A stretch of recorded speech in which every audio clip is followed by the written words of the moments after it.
스포츠.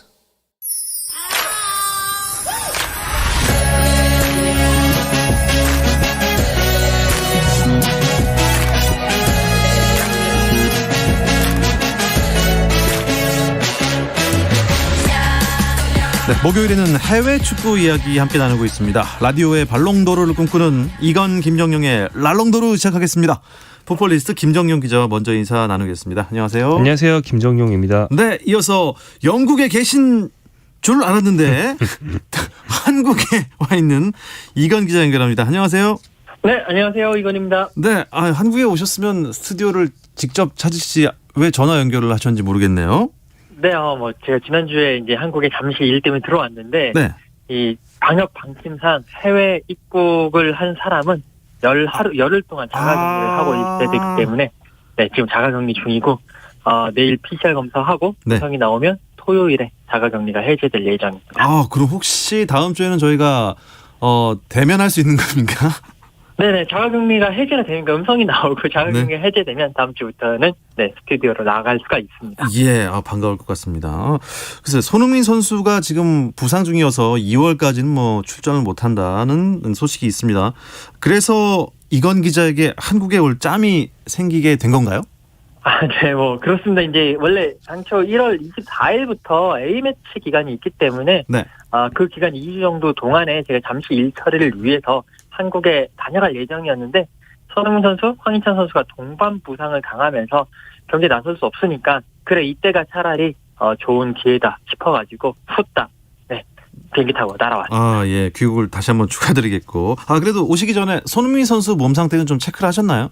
네, 여러 가지 이야기들도 많이 듣고 했는데 일단 공식적인 이야기들을 이제 말씀을 드려야 될 것 같은데 이 안토니오 콘테 토트넘 감독이 이제 레스터 시티와의 경기를 앞두고 기자회견을 열었어요. 여기에서 손흥민 선수의 부상 상황에 대해서 이야기를 했는데 제일 처음에는 이제 한 6일 그때 기자회견 했을 때는 한 2주 정도 이렇게 손흥민 선수가 부상 정도 당한 것 같다라고 했는데 18일에 열렸던 기자회견에서는 한 달 정도까지 좀 늘어났습니다. 그 부상 기간이. 그래서 일단 이번 주말에 있을 첼시 원정 경기는 못 나설 게 당연할 것 같고요.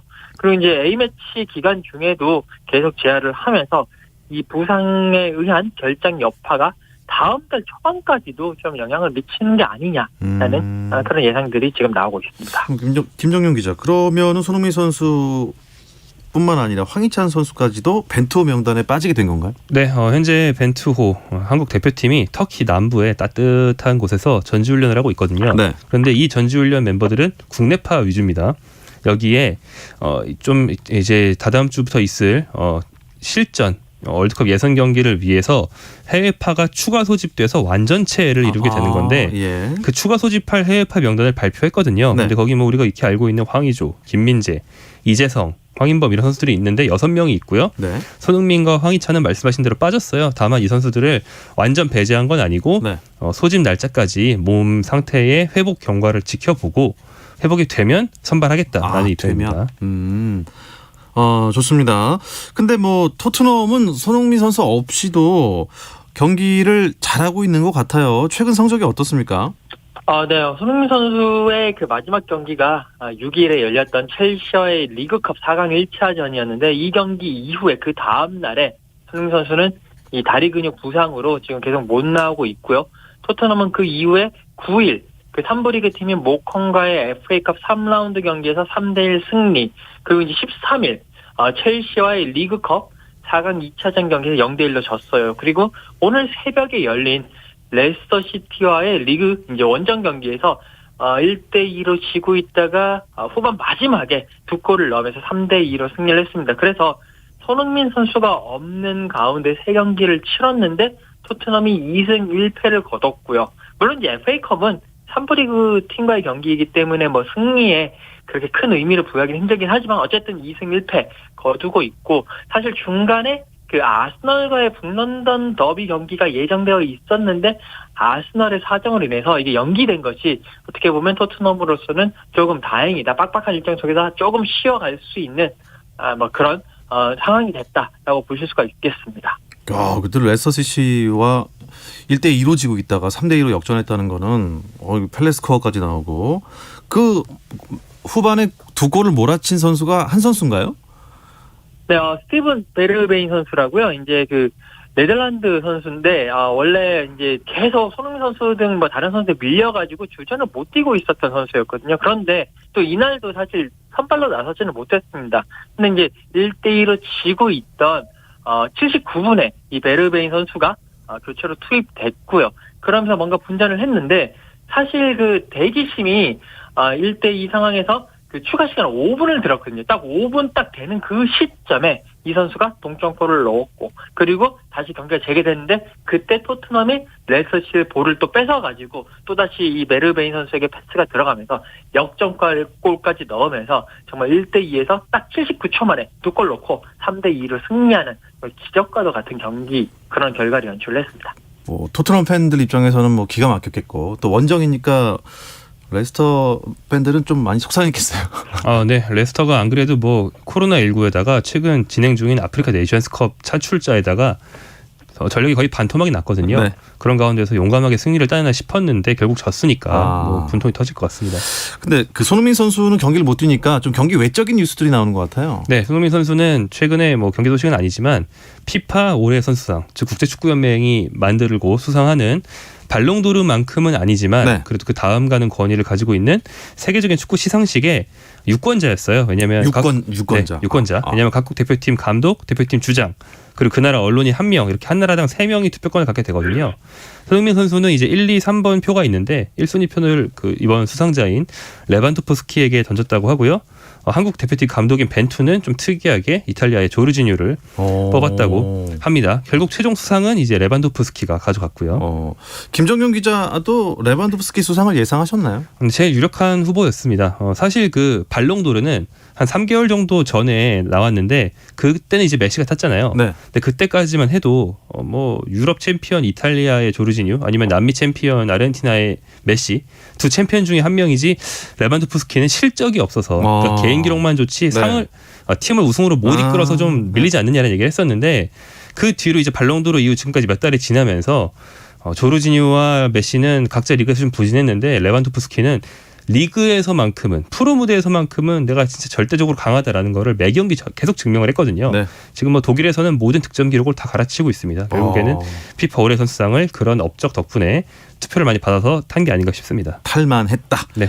그런데 이제 손흥민 선수도 한 표를 행사할 수 있고 파울로 벤투 감독도 있고 그리고 우리 이건 기자도 투표권이 있대요. 함께 방송하는 게 정말 영광입니다. 네, 저도 뭐 유권자를 이렇게 그렇게 투표권을 받게 됐는데 정말 저도 큰 영광이고요. 그래서 이제 한국 미디어를 대표해서 이제 소중한 한 표를 행사를 했습니다. 그래서 했는데 저는 이제 레반도프스키 선수에게 1위표 그리고 리오넬 메시 선수에게 2위표 그리고 은골로 칸테 선수에게 3위표를 행사를 했어요. 이게 이제 손흥민 선수가 행사한 것과 똑같은 그런 투표를 행사한 건데 사실 뭐 레반도프스키 선수가 최고의 공격수고 그만한 경기력 어쨌든 뭐 독일 무대도 그렇고 지금도 유럽 무대에서는 좋은 모습 보이고 있으니까 최고의 공격수다라는 뭐 그런 의미의 투표를 했고 메시 선수는 이제 그래도 코파 아메리카 우승 이끈 것이 상당히 크지 않았냐. 이제 3위 자리를 놓고 이 은골로 칸테와 모하메드 살라 이 선수를 놓고 고민을 했는데 이제 1위, 2위 다 공격수를 뽑았으니까 그래서 3위는 미드필더 쪽에서 하나 뽑아야 되지 않겠느냐. 여기에 첼시의 유럽 챔피언스 리그 우승의 1등 공신이라고 생각을 해서 칸테에게 소중한 한 표를 행사를 했습니다. 네. 유럽 현지 반응은 어떻습니까? 역시 레반도프스키가 탈만했다 이런 반응입니까?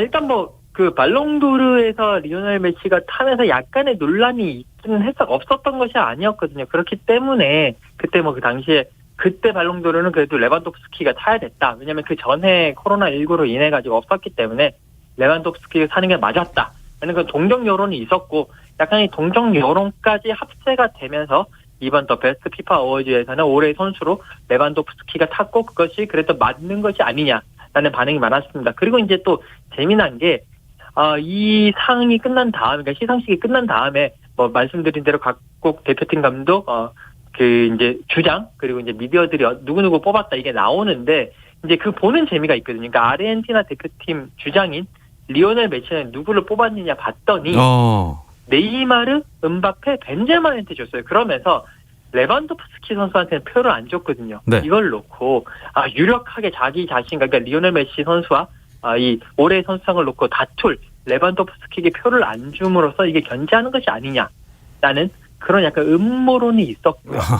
반면에 이제 포르투갈 팀의 주장인 호날두 선수는 일단 1위표 레반도프스키부터 시작을 하고 그다음에 2위 캉테, 3위 조르진을 주면서 어차피 이번에는 나는 안 되니까 차라리 메시에게 표를 주느니 레반도프스키에게 힘을 실어주자. 예. 네, 라는 그런 분석들이 나오고 있습니다. 참 그 경기 외적인 또 투표 외적인 뭔가 요런 스토리도 참 재밌네요. 근데 피파 어워즈 올해 선수상만 있는 게 아니잖아요? 네, 올해 가장 멋진 골을 전 세계에서 한 개를 꼽아서 주는 상이 있습니다. 전 세계에서요? 그렇죠. 네, 푸스카스상이라고 하는데 네. 이걸 작년에 손흥민 선수가 그 70m 드리블에 이은 그 골로 수상을 해서 네, 그 피파 어워즈의 당당한 주인공이 됐거든요. 네. 근데 이번에는 손흥민 선수의 동료였던 토트넘 소속이었던 미드필더 라멜라가 그 라보나라고 하죠. 그 한쪽 발을 다른 발 뒤로 교차시키면서 차는 그 기술로 넣은 그 골을 통해서 수상을 했어요. 그러니까 토트넘이 2년 연속 푸스카스상 수상자를 배출하면서 비록 뭐 본상 수상은 아니지만 당당히 이제 피파 어워즈의 주인공이 됐고 다만 이제 라멜라는 현재 토트넘이 아니고 이적을 해갔습니다. 네. 그리고 이제 올해 골키퍼, 올해 감독 등은 첼시가 챔피언스리그 우승을 했다 보니까 뭐 에드와르 맨디, 토마스 투엘 이런 첼시 사람들이 탔는데 또 여자 부문에서 눈여겨볼 점이 있는데요. 지소연 선수가 소속된 첼시 여자팀도 챔피언스리그에서 우승은 못했지만 준우승을 했거든요. 그래서 첼시 여자팀 감독인 엠마 헤이스 감독도 감독상을 수상하면서 네. 첼시는 남녀 팀이 모두 감독상을 가져가는 쾌거를 이뤘습니다. 네. 그러니까 뭐 토트넘은 2년 연속 가장 아름다운 골을 넣은 팀이 됐어요, 이건 기자. 네, 그렇습니다. 뭐 말씀드린 대로 뭐 토트넘 그 지난해에는 손흥민 선수가 70m 드리블로 골을 넣었고 이번 같은 경우에는 라멜라 선수도 있었지만 이제 최종 후보 3명이 라멜라 선수 그리고 체코 대표팀의 패트릭 시크 선수 이 선수가 유로 2020 스코틀랜드전에서 약 한 50m 정도 그 장거리 슈팅으로 골을 넣어가지고 후보에 올랐고 이란 국적이면서 포르투에서 뛰고 있는 타레미 선수가 그 첼시와의 챔피언스리그 경기에서 오버헤드킥 득점으로 이제 최종 후보에 올랐는데 팬투표라든지 패널 투표 이런 것들로 뽑았거든요. 팬투표는 아무래도 이란 쪽에서 몰표를 받은 타레미 선수가 상당히 좋은 많은 표를 얻었습니다만 결국에 패널이라든지 여러 전문가들의 투표에 의해 가지고 그래도 뭐 오버헤드킥보다는 그 라보나 킥이 더 좋지 않겠느냐 그러면서 라멜라 선수가 또 수상의 영광을 안으면서 토트넘은 또 자랑을 하더라고요. 우리는 지난해에는 손흥민, 이번에는 물론 지금 우리 소속은 아니지만 그래도 에릭 라멜라 선수가 푸스카스를 넣으면서 우리는 앞으로 푸스카스 FC라고 불러야 된다라는 농담도 하는 그런 모습도 보였습니다. 토트넘 푸스카스 FC 좀 말이 길어지긴 했지만 멋있습니다. 경기 얘기로 다시 돌아와서요. 오늘 브랜트포드 대 맨체스터 유나이티드 경기도 있었죠. 네, 맨체스터 유나이티드가 하위권의 브랜트포드를 맞아서 뭐 쉽게 승리를 했습니다. 3대1로 승리를 했고요. 맨유의 그 20세 신예 미드필더인 엘랑가란 선수가 팀의 첫 골을 넣었고 뒤를 이어서 팀의 스타들인 그린우드와 레시퍼드까지 득점을 했습니다. 근데 이제 맨유는 토트넘보다 두 경기를 더 치렀음에도 불구하고 토트넘보다 승점이 더 적어요. 그래서 맨유는 아직 갈 길이 아주 멉니다. 갈 길이 멀군요. 이건 기자, 그러면 글쎄요, 뭐 갈 길은 멀지만 팀 분위기는 어떻게 괜찮아졌습니까? 이게 팀 분위기가 조금 애매한 게 일단 브랜트포드와의 경기에서 승리는 했습니다만 그래도 경기력이라는 팀 분위기 자체가 아직까지는 조금 안 좋은 상황입니다. 그러니까 브랜트포드 전에서도 전반전에는 그렇게 좋은 경기력이 아니었기 때문에 상당히 조금 계속 시한폭탄을 안고 가는 그런 모습이고 특히 이제 후반전 도중에 호날두 선수가 교체돼서 아웃됐거든요. 그러면서 호날두 선수가 자신의 교체에 대해서 막 이렇게 되게 분통을 터뜨리는 그런 모습을 보이면서 뭔가 구설수에 올랐습니다. 그러면서 앞으로 계속 좀 추스려 나가야 되는 그런 모습을 보여야 될 것 같습니다. 오늘 맨유랑 경기를 한 이 브랜트포드란 팀이 그 경기 중에 심장마비로 갑자기 쓰러진 덴마크의 그 에릭센 선수. 이 에릭센 선수가 이 브랜트포드와 접촉을 하고 있다는 뉴스가 있어요. 네, 크리스티안 에릭센 선수가 현재 브랜트포드를 비롯해서 뉴캐슬, 레스터까지 여러 잉글랜드 팀과 접촉을 하고 있다라는 보도가 있었는데요.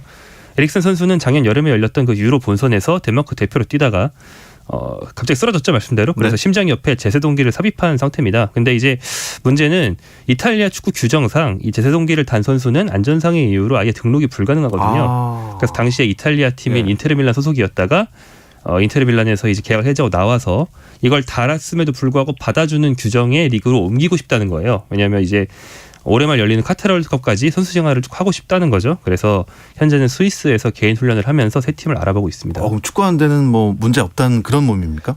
네, 뭐 물론 각별한 주의가 필요하겠죠. 심장 문제라는 게 재발하면 이제 목숨과 직결되기 때문에요. 하지만 이 비슷한 예가 있거든요.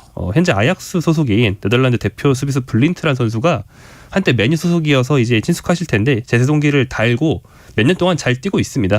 충분히 관리를 할 수 있다는 거죠. 네. 자. 우리 다 손흥민, 황희찬 선수를 제외한 다른 유럽파들은 벤투호에 이제 합류할 예정인데요. 잠시 쉬었다 와서 이야기 나누겠습니다. 감동의 순간을 즐기는 시간. 스포츠. 박태원 아나운서와 함께합니다.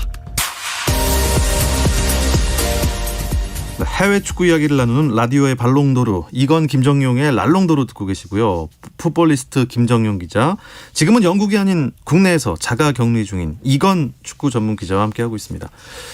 김 기자, 우리 유럽파들이 합류하기 전에 친선 평가전을 터키에서 한 번 더 치르죠. 네, 한국 대표팀 벤투호는 내일 오후 8시 터키 전지훈련지로 몰도바를 불러서요. 몰도바와 국가대표 평가전을 가게 됩니다. 아이슬란드전에서는 어마어마한 대승을 거둬서 몰도바전은 더 많은 점수를 낼 수 있을 것 같다는 생각도 들어요. 네, 지난주 토요일이었죠. 15일에 아이슬란드를 불러서 경기를 했는데 5대1로 대승을 거뒀어요. 아이슬란드가 뭐 약간 1.5군이었다고 하지만 한국도 마찬가지였기 때문에 두 팀 간 전력 격차가 잘 반영된 그런 결과라고 보시면 되겠고요. 이게 한국 팀의 유럽 팀 상대 역대 최다 점수차 승리인데 지난번 기록이 그 2002년도에 스코틀랜드를 상대로 했던 4대1 승리거든요. 예. 유명한 안정환 로빙슛이 나온. 근데 예. 이 경기는 다시 말하면 2002년 당시에는 2002 월드컵 4강 멤버가 총출동했다는 거잖아요. 예. 그때를 넘어서는 점수 차니까 이번에 성과가 상당히 크다고 할 수 있겠습니다. 근데 몰도바라는 나라는 사실 친숙한 나라는 아닙니다. 이건 기자, 카타르 월드컵 유럽 예선에 몰도바도 참가를 했었나요? 네네, 몰도바 참가를 했고요. 유럽의 정말 작은 나라고 우크라이나 그쪽 아래쪽에 있는 나라긴 한데 정말 작습니다. 찾기도 힘든 나라인데 일단 피파 랭킹은 181위로 상당히 약체고 월드컵 예선전 F조에 들어간데 뭐 덴마크 이런 팀들이 있는 그 조였는데 10경기를 치렀거든요. 거기에서 1무 9패 딱 10경기 동안에 5골 넣고 30골 내줬습니다. 그러면서 아무래도 객관적인 전력상으로는 한국보다 한 수나 두 수 정도 아래에 있는 팀은 맞고요. 우리나라와 이제 인연이 있긴 한데 2018년도에 그 당시에도 같은 장소였어요. 터키 안탈리아의 마르단 스타디움이었는데 거기에서 A매치로 맞붙었는데 한국이 그 당시에 이제 김진욱 선수의 골로 1대0으로 승리를 했던 그런 적이 있습니다. 어쨌든 평가전이고 친선 게임이기 때문에 그냥 벤투 감독 입장에서 그럴 것 같아요. 이제 남을 자와 떠날 자 고르지 않겠습니까? 네, 아까 방송 초반에 말씀드렸던 것처럼 이제 해외파 선수들이 합류를 하게 되는데요. 그럼 그만큼 국내파들이 돌아가야 되거든요. 그래서 그렇죠. 친선전이 다 끝난 다음에 친선전 일종의 오디션이 되고요. 오디션을 통과한 선수들이 남아서 해외파와 합류. 그래서 생긴 완전체 팀이 월드컵 예선 2경기를 치르게 되는 건데 국내파 선수들이 아마 적으면 8명, 많으면 12명까지는 중간에 귀국하기 때문에 귀국하지 않기 위한 오디션이 치열하게 전개될 것 같습니다. 글쎄요. 아이슬란드전에서 5대1 대승을 거두면서 벤투 감독의 좀 눈에 띈 국내파가 있지 않을까요? 이건 기자? 네, 맞습니다. 그때 이제 당시 아이슬란드 5대1 완승을 거두면서 특히 A매치 데뷔골을 넣었던 선수가 4명이나 있어요. 조규성 선수, 김진규 선수, 백승호 선수, 엄지성 선수 등이 이제 A매치 데뷔골을 넣으면서 좋은 평가를 받았는데 그중에서 특히 김진규 선수가 A매치 데뷔전에 나서면서 데뷔골도 넣고 도움도 기록을 하면서 중원에서 상당히 조율하는 모습을 많이 보여줬거든요. 그렇기 때문에 아무래도 아이슬란드전을 통해서 김진규라는 새로운 샛별, 물론 이제 아래 연령대 대표팀에서 좋은 모습 보였고, 그리고 또 K리그에서 좋은 모습 보였지만, 그래도 대표팀 레벨에서도 정말 좋은 모습을 보이면서 새로운 샛별을 발견했다라고 보실 수가 있고, 조규성 선수는 지난번에도 그렇지만 이번에도 원톱으로서 좋은 활약을 선보이면서 앞으로 공격에 일단 백업 이상을 할 수 있지 않겠느냐라는 그런 기대를 받고 있습니다. 예, 기대해 보겠습니다. 김정용 기자, 우리나라 같은 경우만 이 시기에 좀 대표팀 소집해서 훈련하는 줄 알았더니 2022 네이션스컵이 어디서 열리고 있습니까? 네, 네이션스컵이라는 게 전통적으로 이제 아프리카 대륙의 대회입니다. 유럽의 유로, 뭐 아시아의 아시안컵처럼요. 예. 네이션스컵은 원래 매번 이맘때 합니다. 그래서 아프리카 국적인 세계적인 스타들, 뭐 예를 들어서 리버풀에는 이집트 대표 살라, 세네갈 대표 마네 이런 선수들이 있는데 지금 다 빠져서 대표팀에 가 있는 거죠. 현재까지 조별리그가 절반 진행됐는데요. 강팀들 중에서 16강 진출 확정한 팀들이 많습니다. 개최국 카메룬, 그리고 마네가 있는 세네갈, 전통의 강호 나이지리아, 북아프리카 강호 모로코, 살라가 있는 이집트 이런 팀들은 이제 16강에 이미 올랐습니다. 아, 그렇군요. 그런데 관련해서 좀 재미있는 눈에 띄는 기사가 많더라고요, 이경 기자. 네, 일단 그 아프리카 전통의 강호라고 할 수 있는 가나, 뭐 옛날에 마이클 애시앙이라든지 뭐 이런 선수들이 있었던 가나가 네, 컵 오브 네이션스컵 조별리그 탈락을 했습니다. 예, 벌써요? 그 마지막 최종전에서 저도 이 나라가 어디인지 모르겠는데 코모로라는 팀에게 2대3으로 지면서 결국 1무 2패 탈락을 했고요. 그 덕분에 어떻게 보면 아스널 팬들은 우리의 중원의 든든한 지킴이인 토마스 파티가 예상보다 일찍 와서 좋고, 또 크리스탈 팰리스 팬들도 조단 아예우가 빨리 오게 돼서 좋다라고 이야기를 하고 있는데, 뭐 가나 팬들 입장에 좀 아쉬움이 있고요.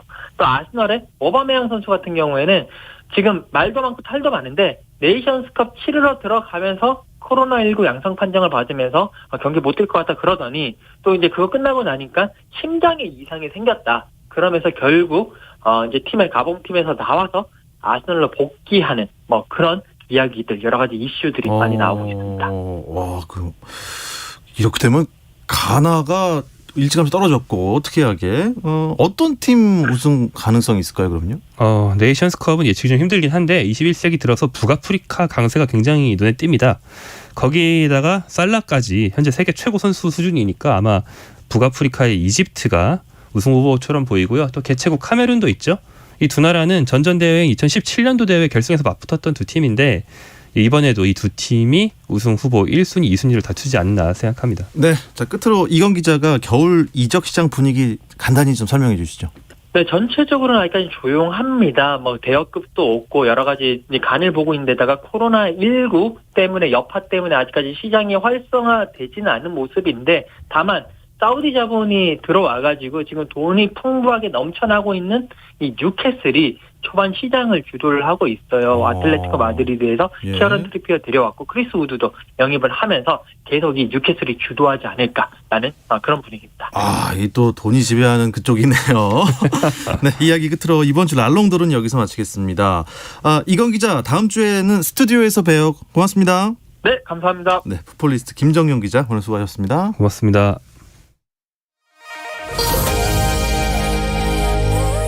네, 내일 금요일 저녁도 8시 30분에 생방송으로 찾아옵니다. 박태원의 스포츠.